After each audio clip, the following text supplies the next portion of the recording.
Good evening, everyone. Uh, thank you for joining again. We are almost at the end, and I'm hoping that what we have learned thus far is very useful. I'm hoping that, yeah. And we continue to look at the things, because whenever we look at management of anything, just from the aspect of symptoms, then it becomes a vicious cycle. But again, as we know the root cause and we work to uproot the root cause, then we are more effective in whatever management, and not only in health matters, but in different challenges. That's what you've been trying to do. And so, 2 more days. Today we look at one other aspect that triggers fibroids. Why is it being fed?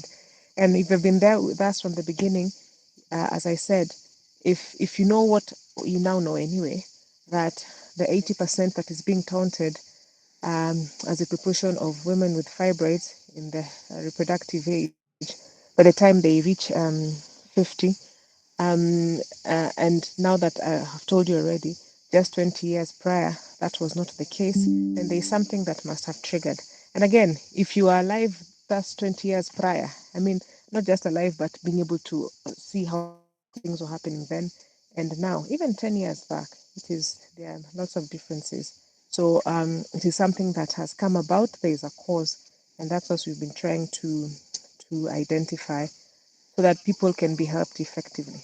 So today we will look at food, because we have looked at contraceptives, we have looked at cosmetics. Now we look at, I usually say the 3 C's: chakula, now, or chom, yeah, the things we eat. So that is what my focus will be today, because again, a lot of times we, just like Eve was beguiled, yeah, because fibroid is a female disease, that what the devil was trying to convince her was good, and she thought she was being elevated to a better level. She was actually digging a hole, caused a lot of trouble. And so food is part and parcel of that. And we'll see how that occurs, so that people can be, as they become aware, they can work towards being free from fibroids. So let's pray as we start. Father in heaven, thank you so much for another opportunity to learn. Thank you that you've been guiding us. The network has been stable. We have been well, and you've been able to deliver whatever information that is needful. So I pray for each one in our listening, and those who will be listening beyond now. And I pray that many people, thousands, nay, millions who are suffering, may come to praise your name because of the information that has been shared. That as the whole world looks at Fibroid Month, that this week of freedom from fibroids, or fibroid freedom, will be of greater use than just knowing that fibroids exist, because you will empower people to be able to be free from them. Guide us and protect us, Lord, for it's in Christ's name I pray and believe. Amen. Okay, so today we're looking at food, and that's the slide I'll use, and I'll get into it in a little while. Again, there are things that you can go and read further for yourself, and just to increase, or to give you more depth for the information that you're getting now. So the fact that information technology, there's a lot of information at the finger, yes, at the touch of a finger, means that once you're given guidelines, or you're given a little information, you can go further, and for the benefit of everybody. So fibroids, again, as a little review: fibroids, outgrowths in the myometrium, or in the muscles of the uterus, and they're triggered by hormones. So that is known, even if you just type what causes fibroids, at the back of it is hormonal disruption. And it's not the only thing that comes from hormonal disruption specifically, especially estrogen. There are many other ailments, and before I said, when you're helping those fibroids, you'll be helping many other things, like the cysts, like the breast masses. And in fact, even breast cancer has become so common, and it's causing untold, bring a lot of challenges to many people. So we are helping more than the fibroids, but fibroid is the key factor we are focusing on. So if we looked at the symptoms, we looked at our normal anatomy, our cycle, we looked at how contraceptives affect, especially hormone-based contraceptives, which are the most anyway, because being exogenous hormones, they actually cause imbalance because the body has its own balancing system, and if there's something external, then it'll actually cause imbalance. Sometimes it's in a view to try to balance, but then it then disorganizes the body's own system of homeostasis, and so a problem becomes you have a crutch all the time now. You have to lean on those other hormones because your body said, oh, since we have lots of hormones, so let's stop working, so to speak. And on top, we also saw that those hormones are in many times more than what we normally have in our bodies. They're excessive. And then yesterday we saw about the cosmetics, and the biggest push as far as causing estrogen overdrive is especially the endocrine disruptors that they mimic what estrogen does. It's not estrogen, but when it binds to the same receptor, it drives the same, it gives the same directives. And unfortunately, because they are not estrogen, they are not under the normal controls of the body. So they cause a lot of problems. I even get an example of other issues that come because of lotion. Sometimes are just eradicated just by stopping the lotions that have those particular cosmetics. And I think probably that is a big factor in the surge of uh, of uh, of fibroids and related problems. Today we look at food, and is a small chart. Don't worry if it seems to be overwhelming. This chart here, this flow chart. Don't worry. I won't get into every single thing, but there's something I want us to point out so that we can understand the role of food in causing fibroids. So this is the pathway of the way cholesterol is processed to produce reproductive hormones. All reproductive hormones are lipid. They're actually steroids. So steroids have their place because they're the ones, all these hormones, the testosterone, the estrogen, the progesterone, and the many other hormones that are steroid based. But specifically, reproductive hormones are lipid based. They're steroids. They are produced from cholesterol. So you won't. There's no exam for this, so don't worry. But basically, this is just showing the many processes, and many processes. There are other processes between that haven't been shown, but it's just going to show how we get our reproductive hormones from cholesterol. So cholesterol goes into pregnenolone. Don't worry. If you don't remember, don't worry. But for now, just follow through. And then that pregnenolone will be converted to other progesterone. And from progesterone is where you get your many other hormones. From your testosterone to your estrogen. So it goes to progesterone first, and then you get the other ones. So why am I putting this here? Because another trigger for excessive hormone production is excess cholesterol. Um, uh, Cholesterol is a necessary component in our bodies. It's very important for many things, more than just the steroid hormones. And these steroid hormones, being reproductive hormones, are important, of course. If they're supposed to be a future, they have to have those particular hormones. Cholesterol helps in making things nice and supple. Our cell membranes, all the coverings of our cells are made from have some cholesterol base. So it has many uses in the body. And the cholesterol we need is actually produced in the liver. Actually, all the cholesterol we need can be produced from in the liver, from the food you eat. You don't need to get exogenous source of cholesterol. Yeah. That means when you eat your grains, when you eat your fruits, when you eat from the raw material, when they're broken down, those raw materials, remember, whenever you eat, all the food first goes into your liver, and the liver will work on it based on what is necessary. So the components making cholesterol will be gotten from, even your carbohydrates will be gotten from your whatever food stuff you have gotten. So you will get it, and the body will produce what it needs, and you'll have adequate without having an imbalance. Now that means that any exogenous cholesterol is unnecessary because the liver will make what it needs. So that said, cholesterol is an animal product. It's not produced by plants. So your every animal, if you and when you think about that classification of creatures, human beings will be under animals, not because we're animals, but because we're animals anyway. We are moving creatures. We are living things that move. So so all animals can form cholesterol from the diet that they eat. Even the cow, whatever cholesterol it will need for whatever functions, it will get it from after breaking down the grass or whatever the plant-based items that it eats. So we don't need cholesterol exogenously. Now, if you read current studies, they say we get 80% of our cholesterol from our liver and 20% from the food we eat. It depends on how you're looking at it. What I'm just trying to say is that true, basically 100% of all our cholesterol will eventually come from food because the food we eat will be broken down and then our body will put together cholesterol. But what I'm trying to say is that I don't need to take cholesterol as it is, as a compound already made as cholesterol into the system so I can get cholesterol.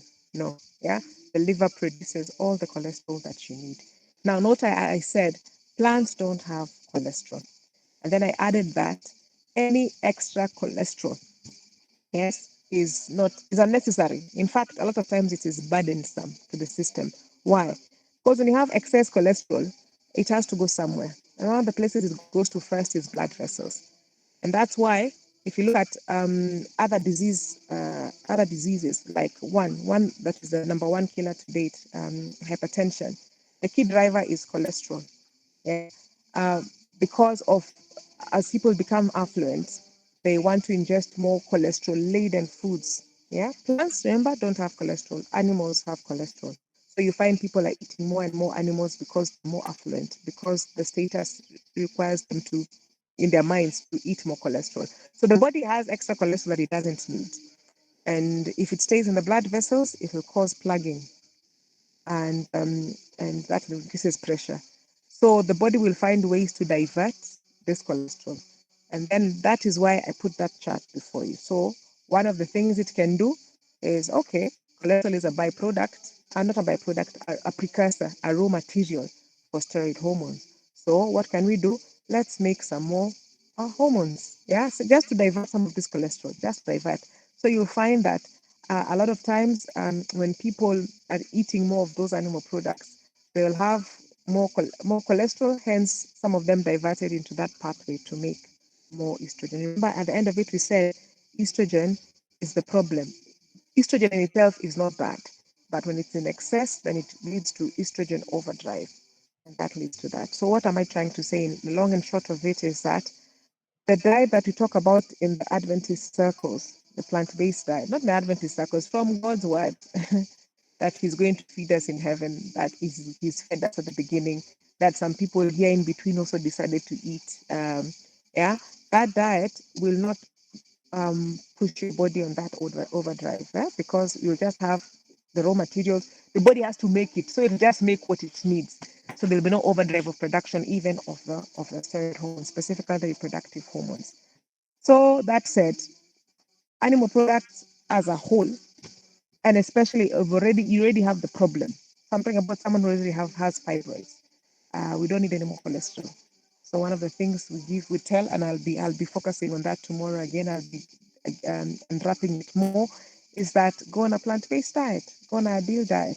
For many people, they think that diet is inferior, which is a very wrong mindset. If you're scientific, even from science, it's actually the opposite, because all the nutrients that you'd want, um, all the nutrients, let alone the things that are said about things, but think about how plants were created. Their work is to produce. So they take the elements from the ground, the same ground that you are made from, and they put it packaged together and give it to you as a compound with whatever you need. So as long as you're eating variety of things, and even if it's not as much variety, as long as you're eating, yeah, because sometimes they say God gave manna. Manna is what they were eating for 40 years. Yeah. So as long as it is whole, it is whole. It hasn't been debrided and removed parts and sold in bits, then you'll actually be able to find the things that are necessary. And we can do more studies in nutrition to actually show that. So when someone already has fibroids, when there's extra cholesterol, the body is trying to deal with it.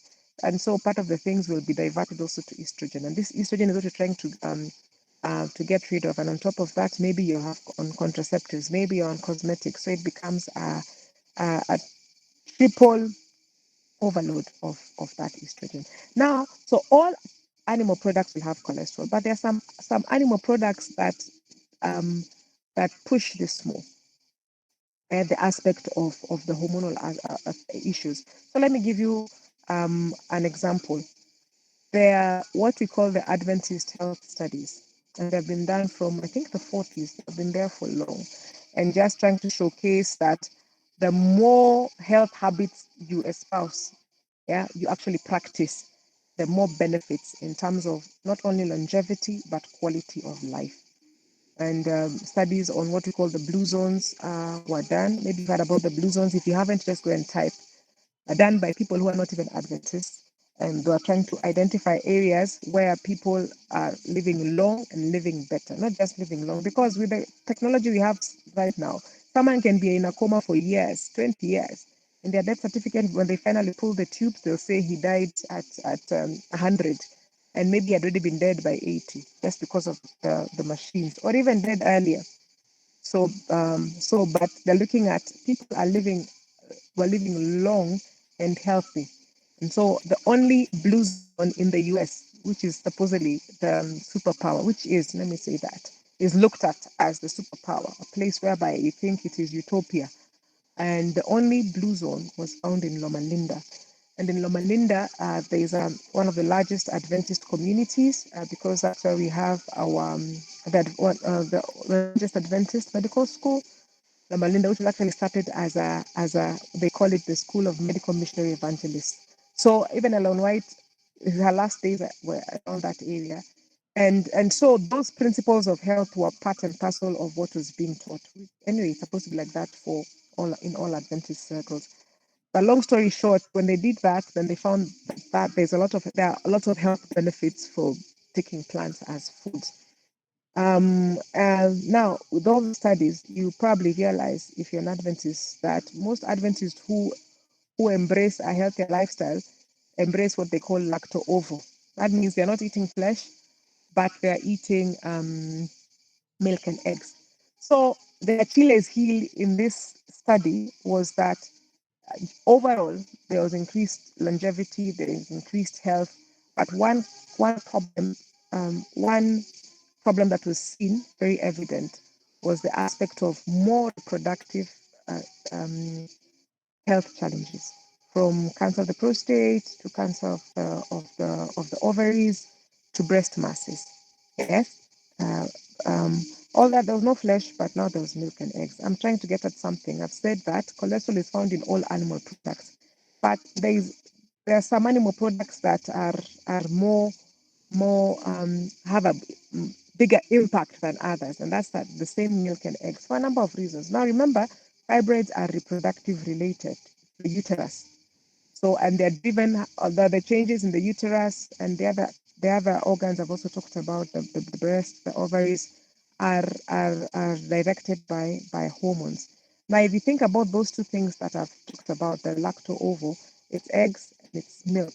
If you think about the source of those two things are reproductive organs. So sometimes when I teach about fibroids and reproductive health issues as a whole, I tell them, I usually say this, and I'm saying the same here, is that you get those products from reproductive organs, they affect your organs.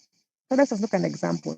Let's just look at the egg, yeah, and I look at it from some science a little, and then I'll also look at it from my community cultural history. I'll unfold it as we go. Then we'll look at milk also.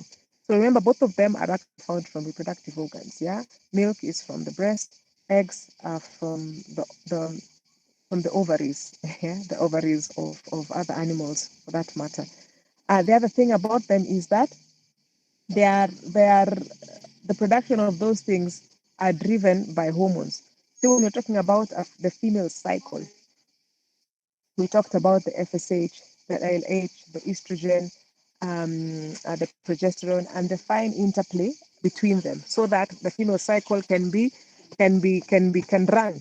so that to enable us to have, for posterity's sake, there can be a new generation.